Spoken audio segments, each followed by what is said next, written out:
creative SMEs make up a really huge percent of all the sort of economic activity that happens on London's high street. The problem with London, I think, and this is endemic in a lot of cities around the world, is it's becoming really expensive to run your own business. And especially if you're part of the creative sector, the creative industries. I mean, one thing about the creative industries is they tend to cluster in a specific area, because if you're in an industry where the work is very sort of sporadic and project-based, you want to be around like-minded people in order to get the next contract. So these hubs have shown up, co-working spaces, studios, all sorts of flexible types of workspace.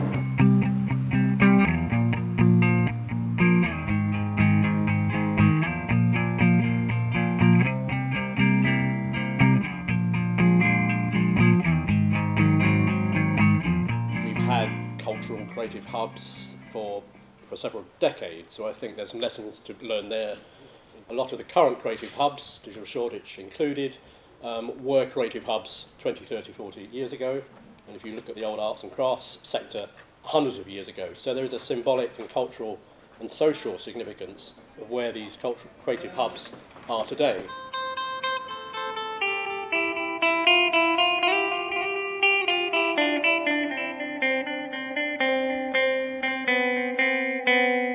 What makes something a hub rather than just a desk rental, and there's a little bit of kind of something mysterious there, some sort of alchemy as to what makes it actually work inside that building and what makes those connections happen. Digital firms and workers use different spaces to perform a variety of work activities that include here not only traditional doing work or meeting, but also learning, so knowledge exchange and socializing or networking practices.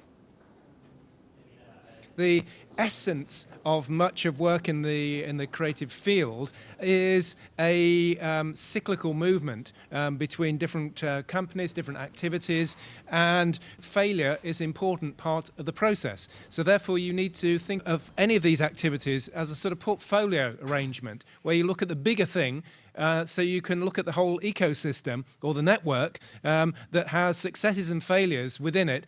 So therefore you need an environment in which it facilitates the taking of risk or the adventurous engagements with people. I work in a sector where there's a 99% failure rate, and actually I think if you look at the other independent craftsmen and artists, you know, there's actually a lot of similarities for the majority of us, but we only really hear about the big success stories. And when you're starting out, you know, if you think about the tech sector in particular, you know, we were born out of geeks in our bedrooms, creating stuff on our own. Unfortunately, there's been these spaces come about to allow us to grow, because we do need environments where we can collaborate. The vibrancy of those local economies rests as much upon those other service sector and hospitality sector functions and activities. In other words, people who are making money, making a living out of meeting places. And those meeting places are increasingly as vital as, say, trading places as they are about social spaces.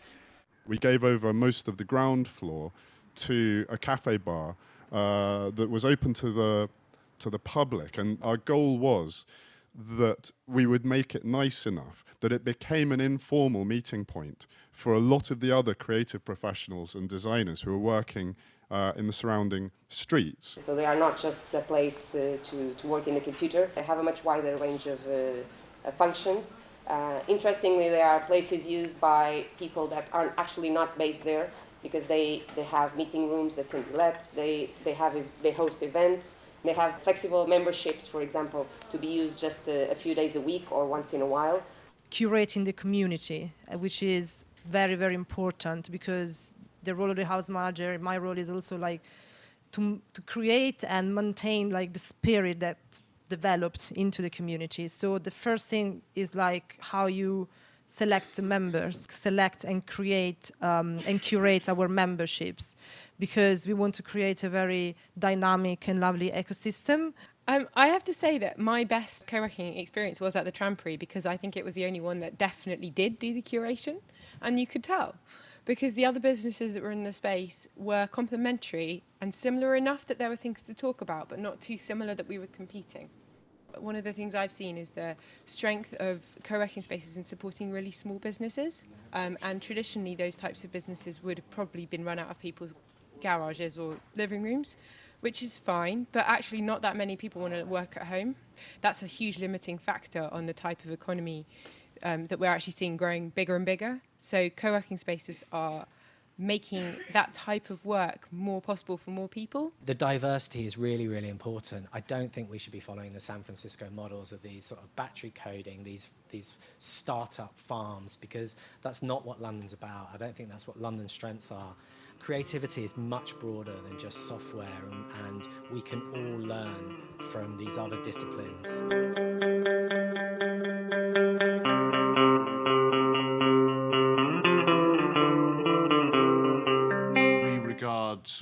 Creativity in general and creative businesses as one of the primary ways in which people can get engaged in enterprise and make things better for our borough as a whole. You have actually a creative industry and a tech industry that are meshing very savantly and discreetly that can produce a new cultural economy that impacts the local community because it upskills people. A creative hub which doesn't understand its community, the people who live around it, is not going to succeed in the long term.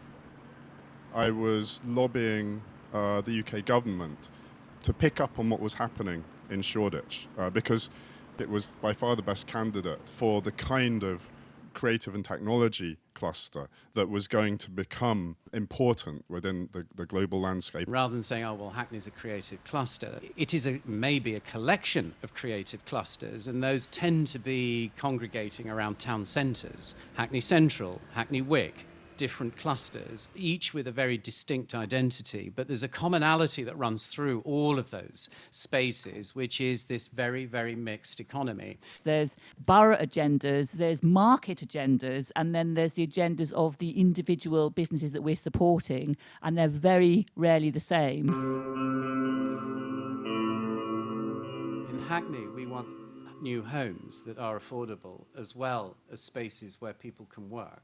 The way that the property market is evolving does pose an existential threat to all of the kinds of businesses that we're interested in. The mechanisms in housing regulation, they haven't worked in the way that they were intended to, and developers have been able to wriggle out of the kinds of obligation that were meant to be the quid pro quo, that there would be permission for a developer to do something that was very profitable for their shareholders in return for giving something back to communities. But if London just becomes this giant nest of housing with no workspace except at the top end of the market, the city will die. It's a very simple thing. And so the Tramper has been hurt by this ourselves. We lost one of our strategically most important buildings last September because the rent went up 400%.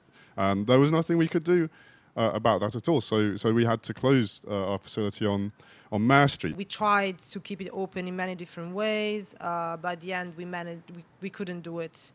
And we also decided to close it because we wanted to work with early stage businesses. So that was also a decision in a way of not changing our business model.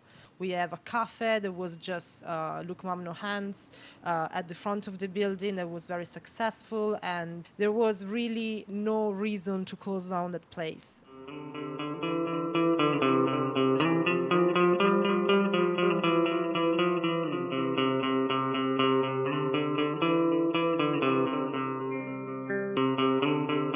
There are contexts in which there's an elegant formulation between culture and community, especially when it involves upskilling and when it involves services to the local area.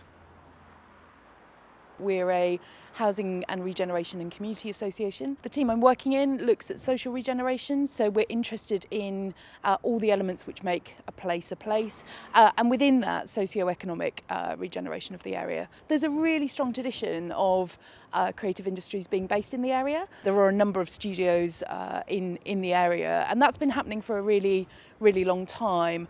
I think for us, we see that that's been happening at a really grassroots level for a number of years. years, and now it's about how do we work within policy and work within strategies to help to facilitate that happening. Our Fashioning Popular project works to work on all those different levels. So yes, we will get students from London College of Fashion. Yes, we will be training. There will be manufacturing.